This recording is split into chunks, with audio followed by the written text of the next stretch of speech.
Assalamu alaikum to the students of class 10th। मुझे उम्मीद है कि आप सब ठीक होंगे, अच्छी तरह से होंगे। प्यारे बच्चों, today I am going to tell you something about the poem Speak Up। Speak Up is a poem in your text. I am going to provide some introduction about the poem. First of all, we will go through the author. The poem is composed by Faiz Ahmad Faiz, who is actually an Urdu poet, but his poem has been translated into Urdu language. Faiz Ahmad Faiz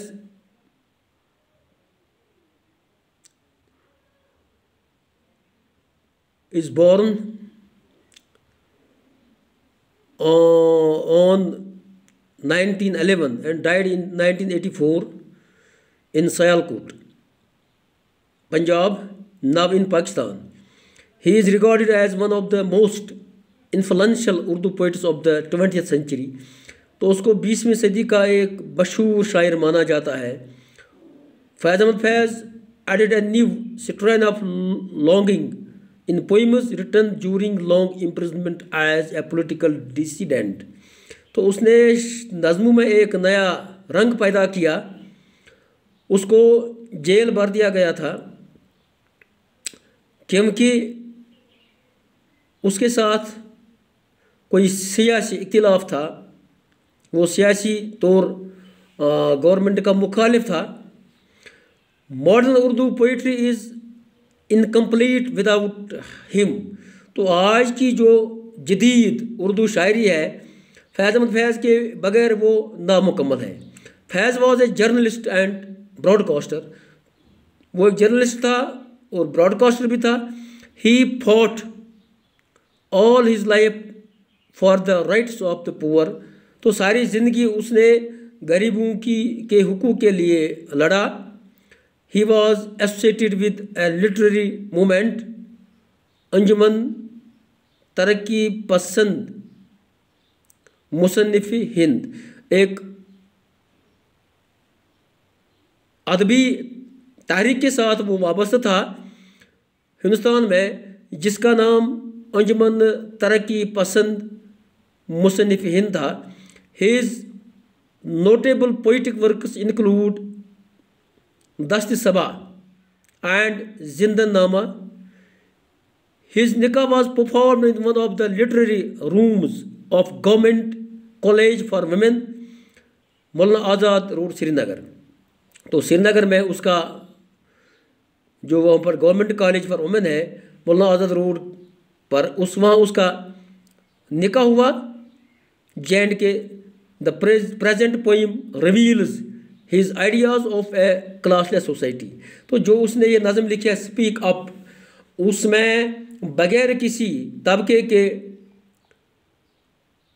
वो चाहता था एक society, एक समाज चाहता था जिसमें कोई इख्तिलाफ ना हो, फ़र्क ना हो। Faiz was nominated twice for the Nobel Prize. 2 बार उसको नोबल प्राइज़ मिल गया। He won the Lenin Peace Prize in 1962। तो speak up means to speak without any hesitation, without any fear. तो उसने लोगों को एक हिस्स दिया कि आप बोलिए, आप बोल सकते हैं, आपके अंदर वो ताकत है, आपको कोई नहीं रोक सकता है। This poem is taken from Faiz collection of poems Naqshe Faryadi, published in 1941।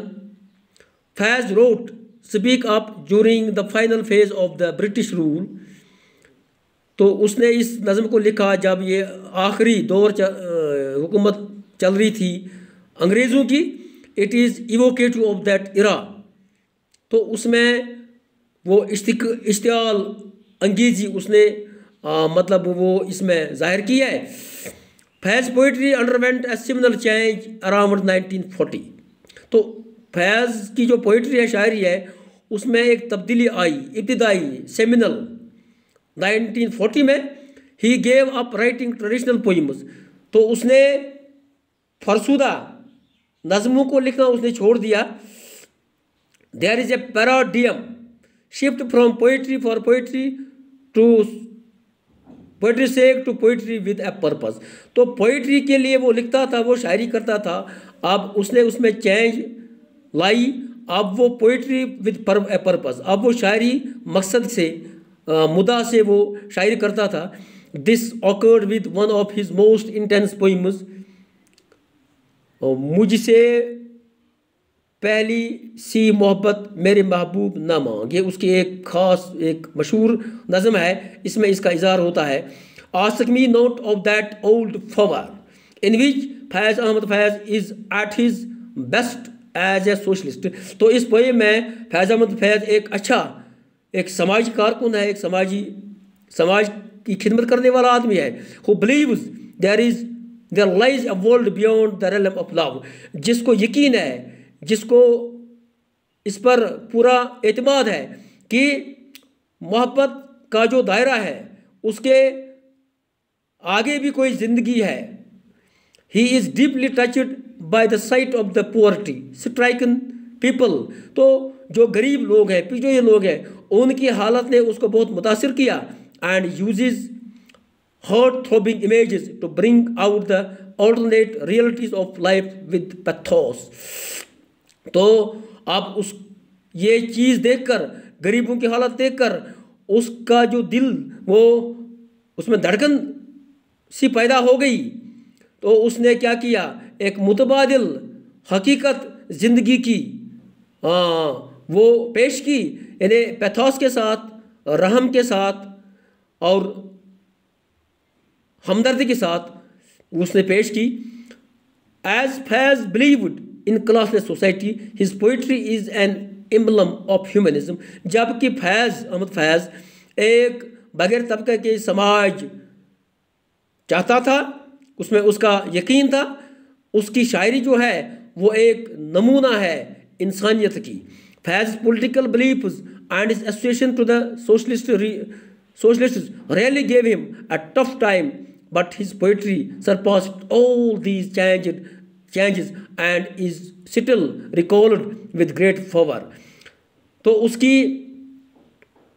उसका जो सियासी यकीन था और उसका जो इत्तेहाद था समाज के साथ, इस चीज़ ने उसको एक मुश्किल सा वक़्त उसको पेश आया, उसको बहुत कठिन वक़्त का सामना करना पड़ा इन चीज़ों के साथ, लेकिन फिर भी उसने उसको सरपास किया, वो उससे आगे बढ़ा, कोई उसने हिम्मत नहीं हारी और उन चैलेंजों का उसने उन चीज़ों का मुकाबला किया। और उसकी पोइट्री जो है फिर भी वो एक मतलब उस एक बहुत अच्छी, उसने उसमें मेहनत की और सब्र के साथ काम लिया। ही लिव्ड इन एक्साइल, उसने जलावतने की ज़िंदगी भी गुजारी। He return to his motherland just a few years before his death, तो मौत से पहले वो अपने आबाई वतन वापस लौटा। Speak up is a beautiful expression of the poet to defy oppression. Speak up जो है ये एक खूबसूरत नज़म है, खूबसूरत एक पोएम है जिसमें शायर चैलेंज करता है, मुकाबला करता है जुल्म का, ऑपरेशन का। A poem of profound meaning and courage that gives voice to the voiceless. ये ऐसी नज़म है जो बहुत गहरा माना रखती है और हिम्मत देती है लोगों को, जो वॉइसलेस लोग हैं, जिनकी आवाज़ नहीं उठती है, वो अपनी आवाज़ को ऊंचा करते हैं और इस जुल्म के ख़िलाफ़, इस तशद्दुद के ख़िलाफ़ अपनी आवाज़ उठाते हैं। तो फैज़ अहमद फैज़ लोगों को एक हिस्स देता है इस नज़म के ज़रिए से और उनको इस आज़ादी की तरफ राग़िब करता है।